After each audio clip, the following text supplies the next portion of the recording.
Open your book to page 430. This section is about two very important theorems. First one is called the De Mor's theorem, and that is on page 430. It's this one here. Basically, this one is show how to multiply the complex numbers raised to the exponents. And the way this works is that let's go to example 1. Okay. So example 1, you're looking for square root of 3 plus I to the 13th power. Now, if you don't know the De Mor's theorem, then what happens is you have to write it out. You have to multiply 13 times. Again, it's going to be very cumbersome. But if you use the De Mor's theorem, it's very quick. So the way it works is that first you convert it into Porter form, and then you can multiply out. So let's go and do that. So square root of 3, 1. So this is square root of 3, 1. Right? And so therefore, this is equal to 2 e to the, now this is 30 degrees, right? So it'd be I of 30 degrees to the 13th power. So now it would be very easy to multiply. So 2 to the 13th power, you work it out, it's going to be equal to 8192. And this one is going to be e to the I 390 degrees. And if you use the coterminal principle, this is equal to 8192 e to the I 30 degrees. You just decrease by 360 degrees, so you get that. Now to convert back into rectangular form, you draw your triangle again. So there's your 30 degrees, and this is 8192, and so this will be half of that. So you get 4096, and this will be 4096 square root of 3. Right, this is a 30-60 spatial triangle. So the short leg is half of the hypotenuse, and the long leg is square root of 3 times the short leg. And therefore, from here, you're going to get 4096 square root of 3 plus 4096i, and that's it. So you can see how quick you can multiply to the 13th power. And that's the powerfulness of the De Mor's theorem. Now, next one, let's go to the Nth Root Theorem. And so on page 431, the Nth Root Theorem, this is used to find roots. And so let's go over example, and you will be able to understand easier. Yeah. So let's go to page 431, example 2. So you have z equal to 1 plus square root of 3i, and you're looking for the 6 roots. So you're looking for 6 roots. So what you're doing is you're looking for z to the 1/6 power. It's the 6 roots. Now, if you're taking the 6 roots, you're going to get 6 answers. And the 6 answers will spread out evenly across the circle. So what you want to do first is first go and convert this into the Porter form. So you're going to get 1 square root of 3, and therefore this will be 2. So this would be 2 e to the I 60 degrees. Okay. Now, what you want to do after that is you're taking the 6 roots. So it means you raise it to the 1/6 power. Okay. So raise both sides to the 1/6 power. So z equal to 2 e to the I 60, right? So again, you're looking for 6 roots. It means you're taking it to 1/6 power. And therefore, and when you take these, when you take the roots, right, you switch over to different letters. So because you take the 6 roots, you're going to get 6 answers. And so first one, we call it W1. That's the first answer. So again, so this would be 2 to the 1/6 power, e to the I 10 degrees. Now, there are 6 answers. Therefore, 360 degrees. So over here, you have an n. So this is n equal to 6. Means you're looking for 6 roots.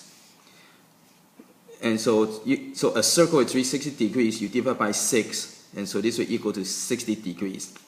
That means the 6 answers would be 60 degrees apart. Again, they will spread out evenly around the circle. So if you were to sketch it out, you don't have to, but if you were to sketch it out,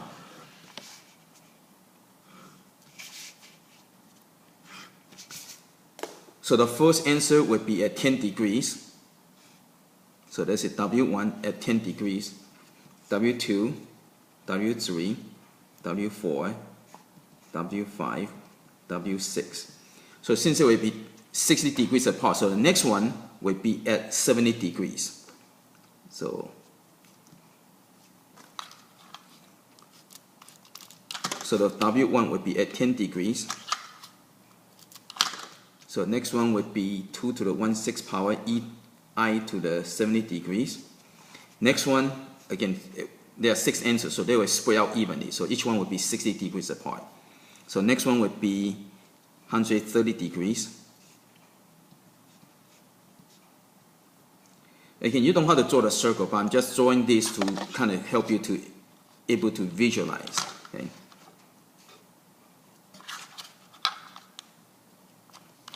And next one would be I to the 190 degrees.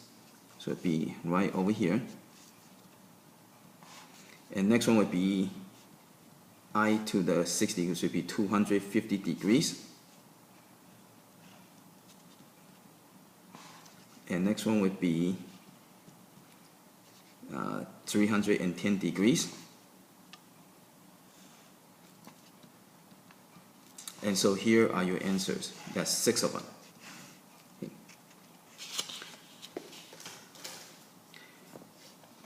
Okay. Now let's go to example 3. You also can use this technique to solve equations.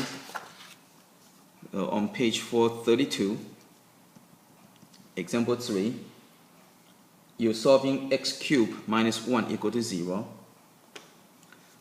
So because of the roots principle, what you can do is just look for any one of the answer. Okay. So you're going to plus 1 on both sides. So x cubed equal to 1. Now you take the cube root. So x1 equal to 1. Again, you take the cube root on both sides.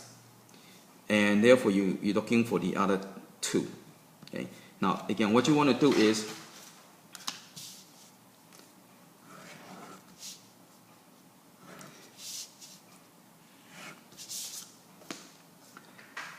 so when you take the cube root, there will be 3 answers.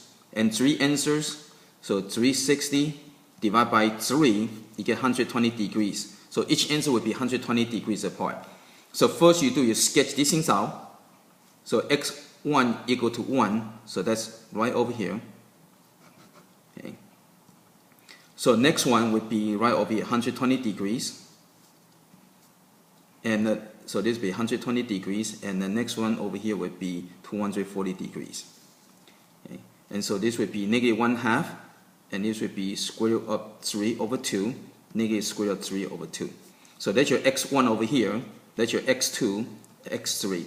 So by looking at these, you can see x2 is negative 1/2 plus square root of 3 over 2i, and x3 is this one here, so it would be negative 1/2 minus square root of 3 over 2i.